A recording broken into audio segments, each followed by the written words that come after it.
Hello and welcome to So What You're Saying Is. I'm Peter Whittle. Now here we are at the beginning of a new year, nearly, and so it's fitting that we look at a subject which is very much going to affect our future one way or another. There's a very important book which has just been published, Youthquake, Why African Demography Should Matter to the World. The author of that is Paice, who is with me now. Edward is also the director of the Africa Research Institute. Thank you very much for coming, Ed. Youthquake, why particularly is it called Youthquake, this book? Good question. It's a bit of a play on the word. There are two aspects to it. The first relates to the absolutely staggering figures in terms of what's happening to the various demographic trajectories within Africa.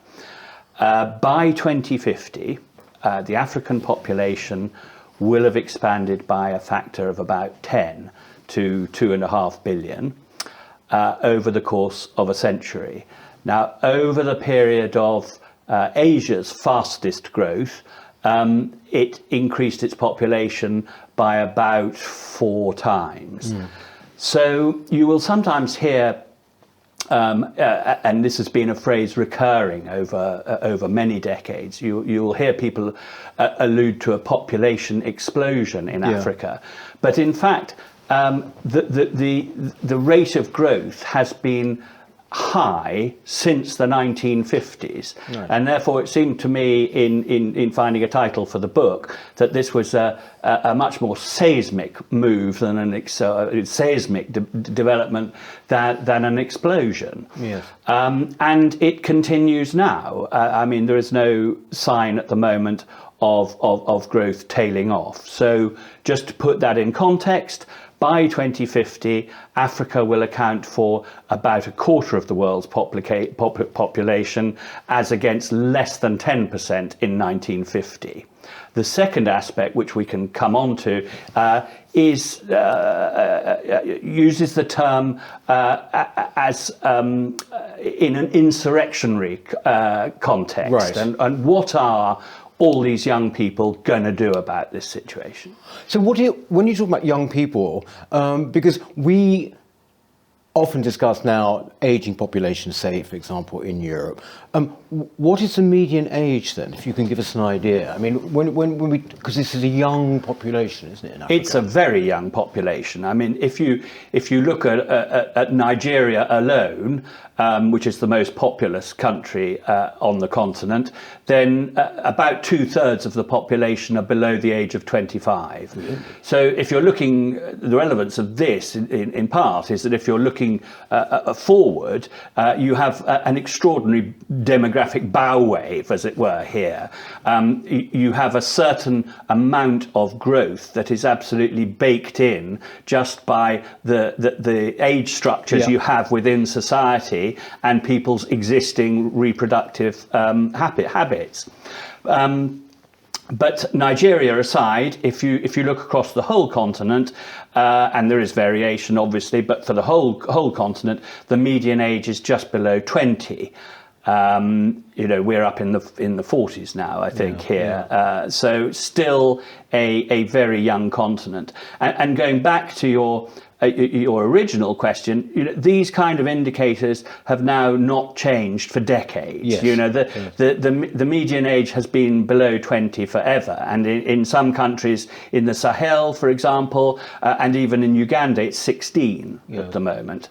So nothing much is changing in Africa, but Africa is going to very much come to the fore, just because its demographic size will demand that people pay more attention in future. Because they don't, do they? I mean, this is the point. People don't really pay it much attention, or rather, you would think that it would be paid far more attention than it is in the development of Africa and even the situation in Africa. I mean, I think the point, I've been reading around it, and the point seems to be that when we have geopolitical discussions, Africa doesn't really seem to figure.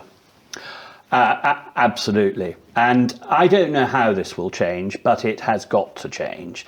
I mean, you cannot have, for instance, if we look at two things very much in the recent news, that if you look at the treatment of Africa of African countries during the whole COVID pandemic, and if you look at the treatment of Africa at COP26, essentially you've got what is approaching a quarter of the world's population being treated as kind of bit part players. Yeah.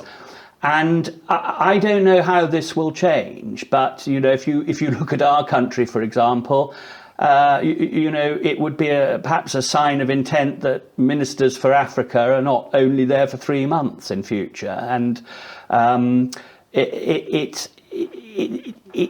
has something to do with the fact that Africa has found it difficult to fulfill the basic tenets of the African Union and to act collectively. And I think one of the secrets will be if that can be improved. And that is down to them, and there are some extremely capable politicians within the continent who are working on that. So, for example, if we look at COP, the next one is in Egypt. It may be that their collective position is put more strongly. The fragmentation of the continent, which is after all 54 sovereign states, has in the past precluded very strong collective action. And this has been to some degree exploited by both West and East. And so you end up with a sort of slight balkanization in political terms. Yeah. But also I would add that I think that in the West in particular, the way we treat with African governments, the way we treat Africa is completely outdated. And I think this is to some degree exacerbated by sections of mass media where Africa's only relevance at any time is for a crisis or for conflict or famine or drought. And so everyone from the old to school children have an extraordinarily warped view of Africa, in my view.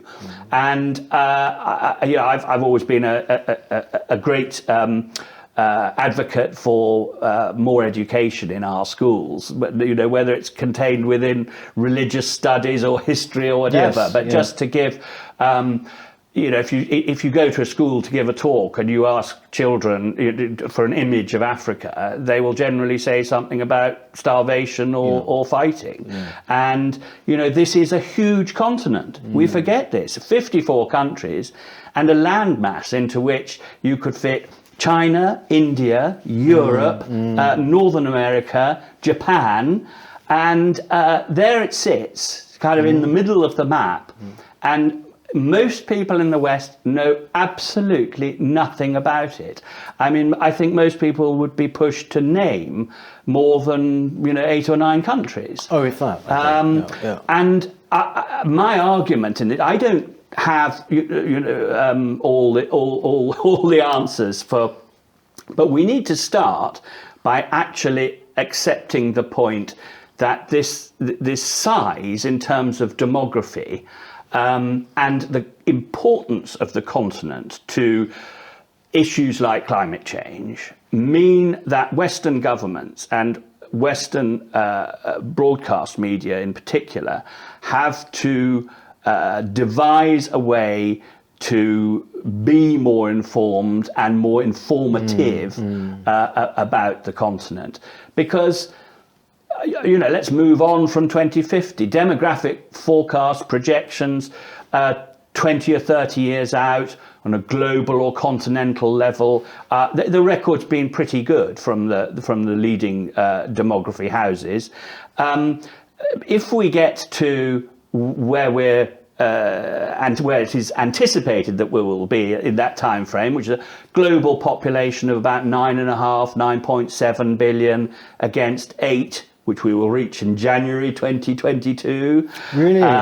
Good Lord. Then, we are looking at a possibility of Africa being 1 in 3 of the world population. It will already, by 2050, have by far the largest workforce in the world. Another reason we have to pay attention.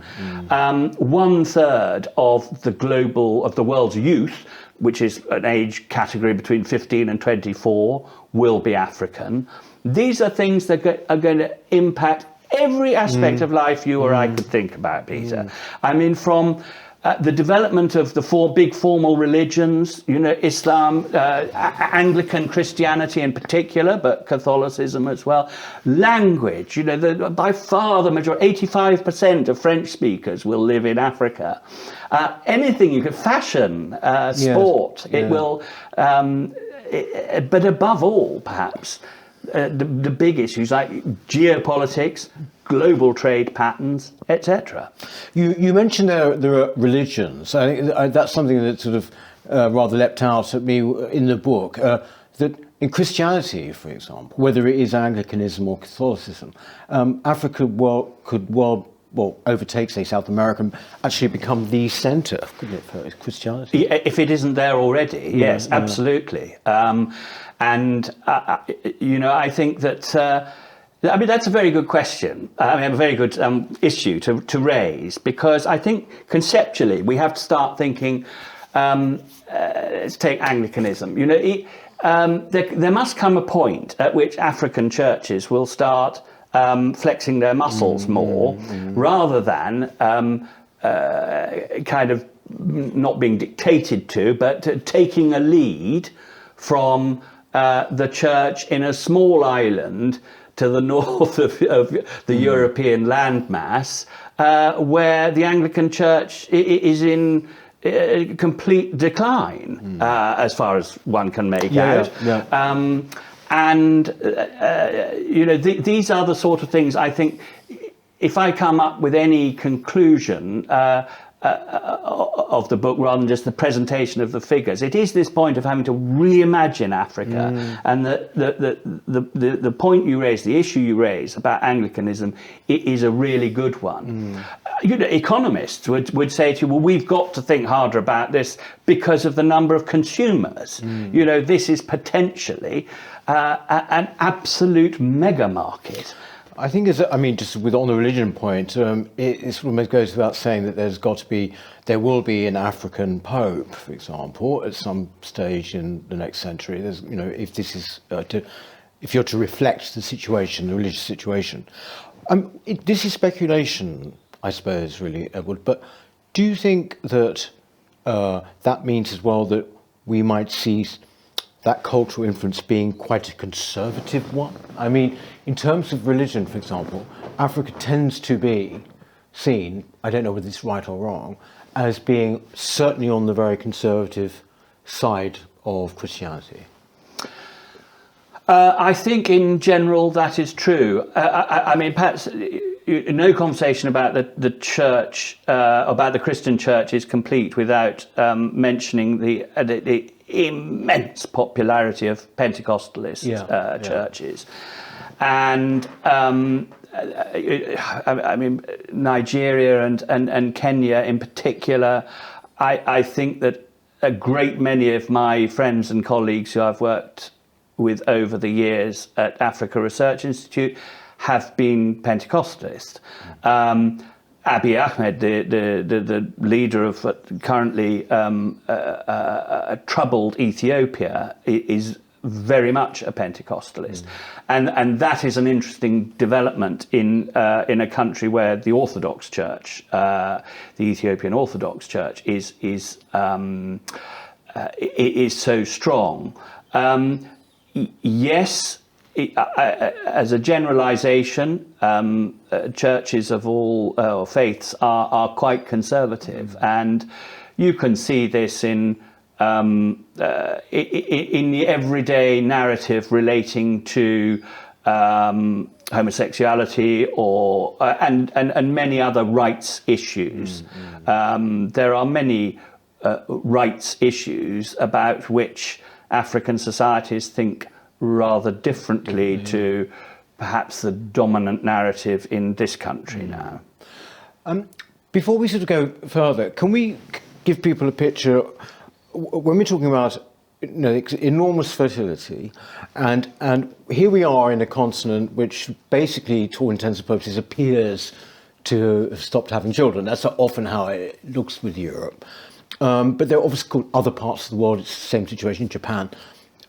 What is the contrast? What are the different figures? How many children? I mean, I know we're talking about 54 different countries, but can you give us an idea of, how many children the average have? Absolutely. I mean, in Europe, the fertility rate in, I think, all countries now is below 2. Now, when you have developed country levels of mortality, the replacement fertility rate is about 2.1 births. Yeah. Slightly higher in less developed countries because you have lower life expectancy and higher mortality. Now, I mean, ours in the UK at the moment, our fertility rate is about 1.7, for example. So it's below replacement? It's below replacement. And the reason that populations continue to grow is the third big component. You have fertility, mortality, and migration, of course. So in this country, for example, growth of the population over the last 30 years has been largely driven by migration. In Africa, the average, so if you look at the continent as a whole, 4.5 is the fertility rate. There are considerable differences, and one leading demographer came up with the great phrase of, when you're talking about African demography, no generalization holds true. And it is absolutely true.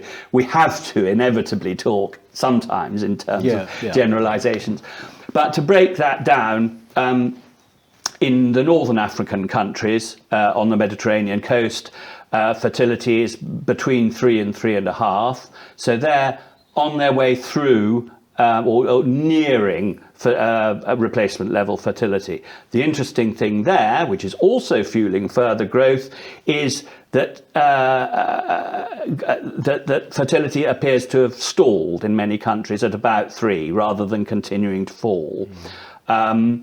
In southern Africa, most countries, I mean, South Africa's fertility rate is now about 2.2, and neighbouring countries also, so Namibia, Zimbabwe, all have fertility rates 3 or below, and they are completing what's called the fertility transition, where they will come to replacement level or below.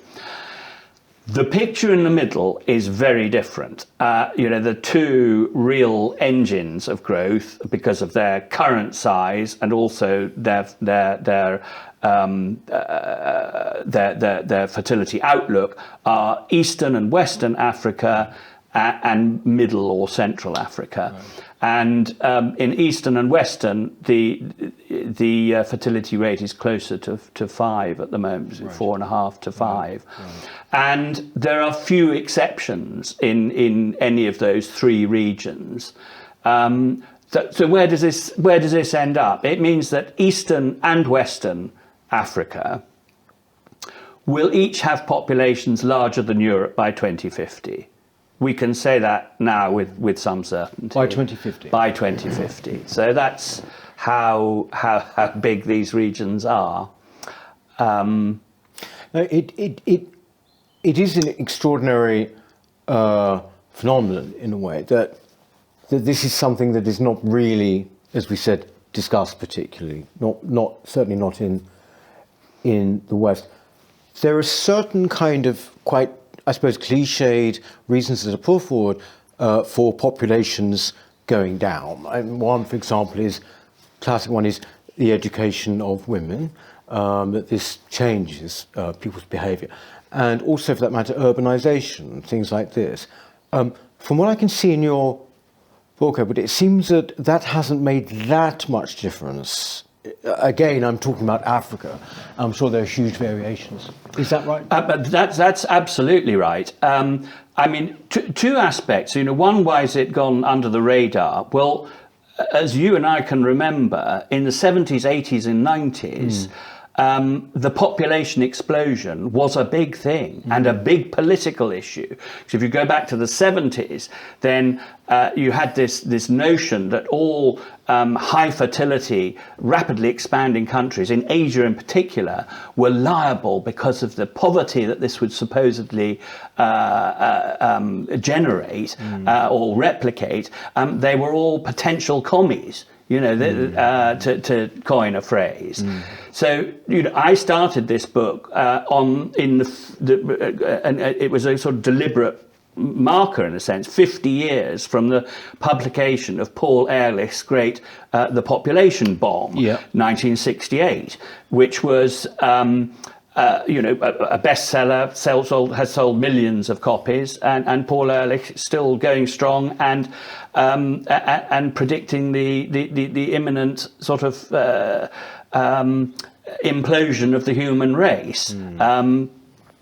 Now, that played to really very strong feelings that there were too many people in the world at the time. It wasn't only political. I've mentioned the sort of Cold War side. It was also related to food stocks and food supplies. In the 60s, you had repeated famines, particularly in India, of really, ghastly proportions. And in the case of the Indian famines, the USA was, providing huge sums, huge quantities of foodstuffs to try and keep people alive. So, it was a kind of double whammy of the world will never be able to feed itself, carries on like this, and politics. Fast breeding populations may go over to the other side, as it was seen in the West.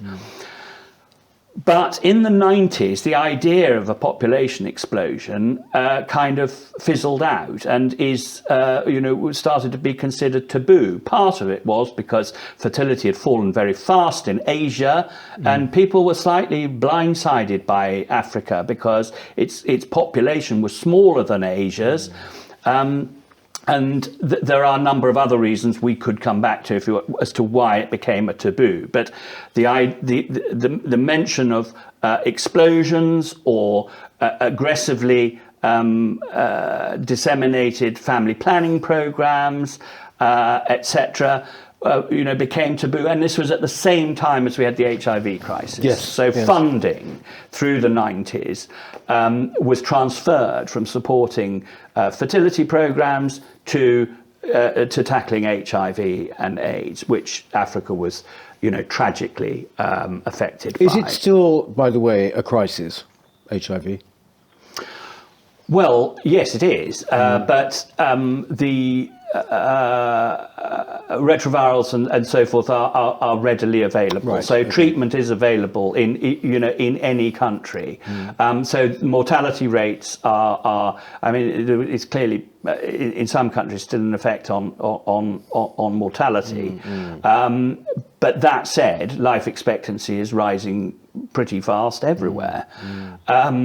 So we can't downplay what a crisis HIV and AIDS was for the continent. But, worldwide, I think the total number of deaths caused is said to be about 30 million, which is obviously a huge and tragic figure. But in terms of both the continent's population and the global population, this is, dare I say it, a sort of a slight bump in the road because of population momentum.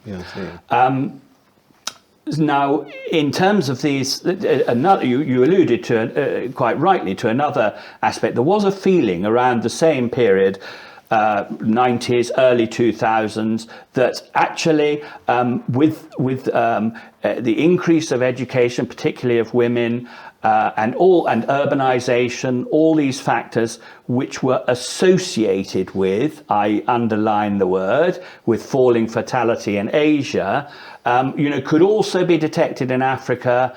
Ergo, fertility rates would fall in the same way. Well, in some countries, that has, to a degree, been the case. I think you could say that about North African countries. and in most cases, they also, governments sponsored and supported pretty competently conducted campaigns to make family planning, modern contraception available, starting with Tunisia, with a particularly well-regarded program in the history of family planning initiatives. But you can find as many exceptions to these rules at the moment still as you can conformists to the rules.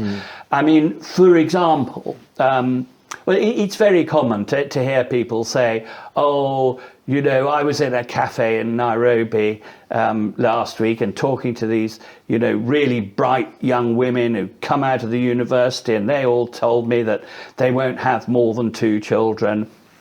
Well, that's absolutely, you know, right. You can find people like that. In Addis Ababa, the total fertility rate, for very interesting reasons that I won't go into at length now, but is below 2. But it has been below 2 for many decades, and it has to do with Addis Ababa's particular socio-economic history. But so Addis Ababa is often cited as an example of how cities bring fertility lower. If you look at the overall urban fertility rate in Ethiopia, it's about 4.5 or 5. Right. So right. you know, this actually emphasises how exceptional Addis Ababa is, even within its own country. Never mind across Africa. Ditto. If you look at Nigeria, among the wealthiest quintile of women, the fertility rate is still around 4.5 children. So in layman's terms, that means women who have completed secondary education and maybe even university as well, who are in the richest 20% of the population, are still choosing to have quite a lot of children by reference to the rest of the world. The same in take another populous country, Democratic Republic of Congo, DRC. There too, women who've completed secondary education are still at the moment having on average 6 children. So these exceptions, the people who pluck the exceptions are not me and the demographers who know about Africa. They're people who don't know about Africa and the demography of Africa. Right. Because you can find these there is a tendency in the part of those people to find one example and say that's what will happen everywhere. They may be right, but not in the next 30 years. And, you know, it's one of the fascinating things about Africa's demography is that it is so heterogeneous. And you get very almost counterintuitive and rather arresting differences even within the same countries. I mean, let's take a country like Kenya, for example, at the moment, where, you know, Central Province, just north of Nairobi, a prosperous, mostly agricultural region, has fertility, replacement level fertility now, 2.1 births. In Nairobi, the capital, it's still over 3. In the Somali districts, by which I mean those neighbouring Somalia, where a lot of the population are ethnically Somali, the fertility rate is, you know, between 6 and 7 births. So you have extraordinary variations within individual countries as well, and these this variety. I mean, another piece of received wisdom, which is particularly relevant in Nigeria, is that it is not just the Muslim north where there are high fertility rates, and in the Christian south, there are pockets of the other major religion all around the country, but also, you know, overall, there are many Christian, predominantly Christian regions in southern Nigeria where fertility rates are as high as they are in predominantly Muslim northern districts. Right. So almost any of these golden rules, you know, this is how demography works, you know, can be broken into smithereens in the the countries, particularly of Eastern, Western, and Middle Africa.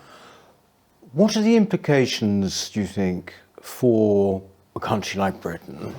You know, when you look at the huge changes that are going to be over the next century, how will it affect Britain? Most people see it pretty much in terms of migration at the moment, but I think your book makes clear as well that there's a huge amount of internal migration and going elsewhere. We see a certain part of it. There is. You know, migration is a topic that interests me enormously, and one I've studied quite carefully within Africa. What people are, why people choose to migrate, and what they tend to do. I mean, migration is clearly one of the things that will alter, and that within Europe, I would say we need to be far more clear. I'm not sure we ever will be, because it's such a political hot potato, but we need to be far more clear about the sort of migration regimes or whatever that we as the UK and the European community, you know, would like to develop. I don't have any hard and fast certainties about where we'll be with this. There was a wonderful article in the New Yorker in, I think it was in 1968, with predictions for the next 50 years, and they were all so hopelessly wrong. And so I really don't, you know, feel like being, well, I won't last 50 years, but I don't want to be hoisted by my own petard. My conclusion is we need to start thinking about this. Yeah. We really do. And, you know, there are some wonderful suggestions out there. I mean, wonderful as in, you know, examples of lateral thinking or whatever, of you know, large communities of European pensioners being cared for on, you know, in coastal Africa by people who can then stay near their homes but earn, you know, better wages, etc., etc. On the other hand, you know, there are people predicting as a certainty that the populations of Africa and Europe will, over the next 5 years, essentially meld, so that in 50 years' time, more than 2/3 of the population would have both European, of whatever country, and African blood. I mean, there would be of mixed race heritage. So yeah, I don't know exactly what's going to think, but it's the utter myopia with which this continent, right bang on our doorstep, is treated on the whole. That myopia may not be the right word, but I mean, you know, that's the first thing we need to get over. And I think it's in all respects. What I would say is, you know, migration is obviously a big issue. But, you know, bear in mind, you've got as high unemployment right through southern Europe among the youth as you do, you know, the figures in northern and sub-Saharan Africa. So, you know, you've got to take a pretty holistic view of this whole issue. But I mean, in terms of business engagement and so forth, I think that one needs a radical rethink in many respects. I think that predatory practices, let's say, are still very common. And another thing I would say is that in terms of the delivery of development assistance is still or aid to you and I on the street, is too often does not hold up to its own rules of being natural partnerships. You know, too often the whip hand, as it were, sort of not a good phrase to use, sorry, but the dominant partner is the outsider. Yeah. And we've been supposedly embracing the idea of partnerships for over 20 years. I mean, the Paris Declaration, everything. At the beginning of the century was that all development assistance should be partnerships, and you get on the ground, and too often it's just not. And if you look at the way the World Bank and IMF engage, something about which memories are very long in Africa, and that comes back to their views on population too, I hasten to add.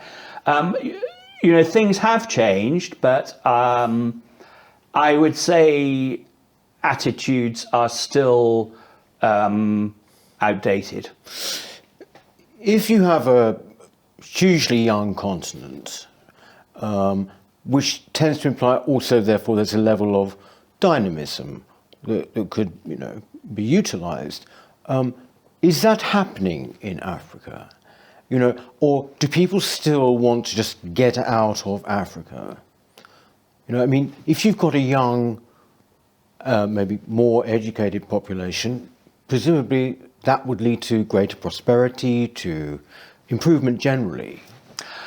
Well, that's a great question to ask now, because it brings us back to the second definition of Youthquake, and we are globally in a new age of protest, I think now, and Africa is no exception. Although you will see articles written by sort of prominent public intellectuals about protest around the world, and you will see not a single African country alluded to. You go into it in the book quite a bit, don't you? I do. I mean, it's a sort of pet subject, and.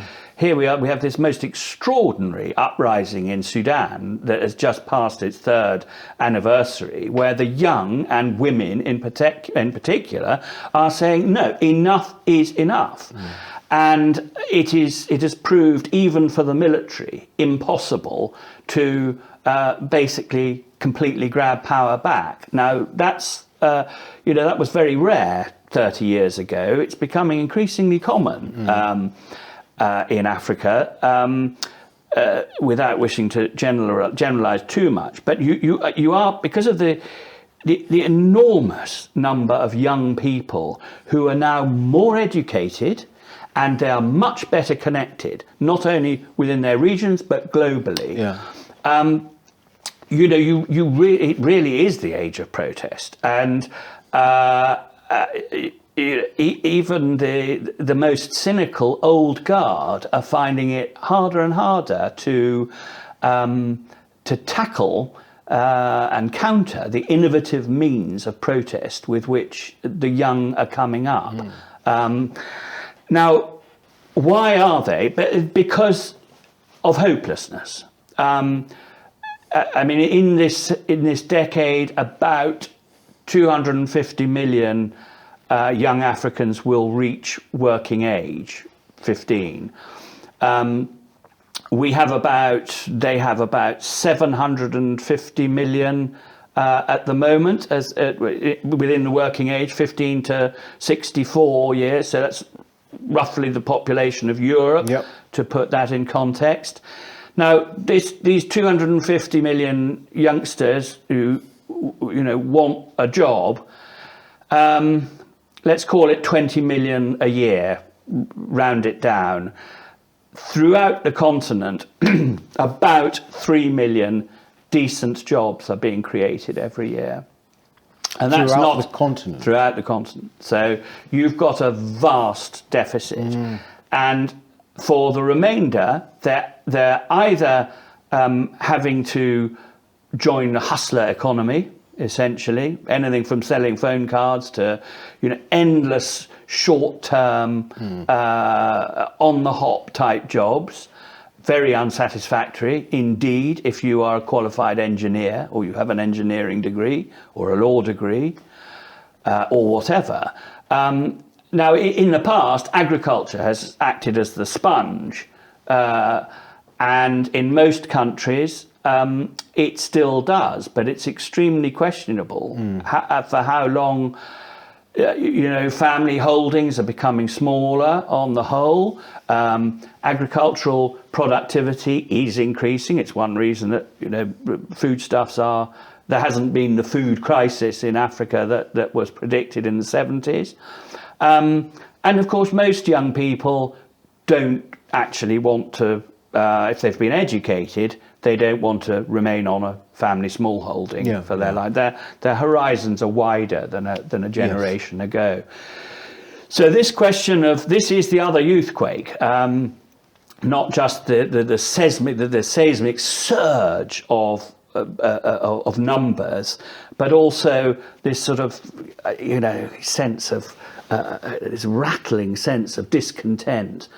Now, of course, for most, relating to the migration issue, I mean, many more migrate within the continent than go overseas, and going overseas is, on the whole, a rich person's pursuit. We all know from the television and everything how much people pay to people smugglers and so forth, and it is a lot of money. Now, wider families will invest in somebody to make the journey, but and of course there will continue to be increasing numbers, but I have no idea how much greater. I mean, people, whether you're in Senegal or in Eritrea, people know the risks now, and the costs are high, and they know that when they get where they're going, it may not be how was depicted. So, I mean, the idea that within the next 10 years there's going to be, a flood. Let's think about this term, a flood of refugees or migrants.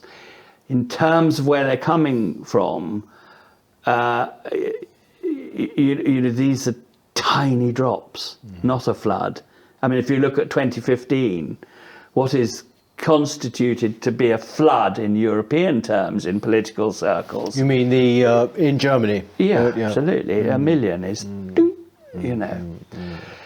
So that's why clearly the management and everything of migration has to be. And I'm not being rude to those who do think about it. The EU trust fund and everything this is their preoccupation, and there are no easy answers. I mean, the point about this book, because I think you also say this, that when people talk about these sort of developments, often they have agendas, don't they? Political agendas, things like that. You're quite matter of fact in this book. You just put the facts forward. Where did your interest in Africa originate then? Oh, first from doing from learning African history at university under three in particular great tutors, John Lonsdale, John Iliff and David Anderson, all three of them still in harness as profs. And John Iliff, who didn't tutor me, but I went to his lectures, is great expert on demography. That's one of his major topics. So the interest began there, but I've been writing about the continent since the early 90s, and I've been fortunate enough to run Africa Research Institute for the last 12 years, and its purpose, you will detect throughout the book that where possible, I always draw an expert opinion from an African academic or business person or whatever. I've tried to situate this book not just as the view from the outside in, but the inside out as well. And a lot of the people quoted, I've been lucky enough to work with or come across over 12 years at Africa Research Institute, where we've always been far more interested about what leading African commentators, figures think about their situation than what a department in Whitehall thinks about it. So we always sort of tried to situate ourselves within the continent rather than within Whitehall, as it were. Have you ever lived in Africa? I lived in Africa for most of the 1990s. Oh, right. Whereabouts? I had a city career in financial markets initially for the first 10 years of my working life, and then I decided that wasn't for me, and I went to Eritrea and wrote the first guidebook to Eritrea just after the country become independent in 1993. So I was in and out of Eritrea and Ethiopia for about 3 years, and then based mostly in Kenya, writing other books there, and in the early 2000s moved on to writing a history of the First World War in Africa, rather like Demography. You had this just massive and terrible fight in Eastern Africa, drawing in millions and millions of people, and most people aren't even aware it took place. And when it is referred to, it's always referred to rather disparagingly as a sideshow. Well, I understand the war wasn't decided in Eastern Africa, but it's another of the. It's the same thing as I'm talking about with the Demography. This is all, everything in this book is well known to Africa-focused demographers, but it's not in our general narrative yet at all, or our general imagination. And I think, it will be, if necessary, by force. If we just carry on in policy terms and everything, treating with Africa in the same way, envisaging Africa in the same way, it'll be catastrophic. I think that Western countries have to acknowledge the sheer weight of numbers and start rethinking. So much of the engagement is still so patronising. That's really what I come down to, and that's a mistake. That's just a mistake. Well, look, you say that, the narrative's got to be changed. This is obviously, your book is a very important step in that direction, hopefully. Anybody interested in demography, or the future, actually, should read it. Youthquake there. That's by Edward Paice. Thank you very much for coming in. Thank you, Peter, and very much. All the very best for the book. And thank you. Maybe we can talk to you again about a year's time, and see where we are, actually. Well, that would be wonderful. Yeah, I think, I hope, I don't know, what difference can I make? Well, we'll see. It's very rare, a lot of the real experts on African demography, their knowledge is largely confined to academic press and policy documents. This is.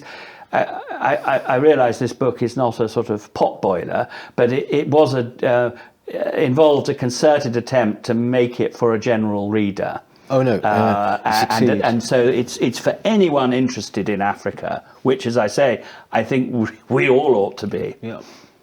On that note, thank you very much. Thank you. Thank you, Peter. That's it for So What You're Saying Is this week. We shall see you next time.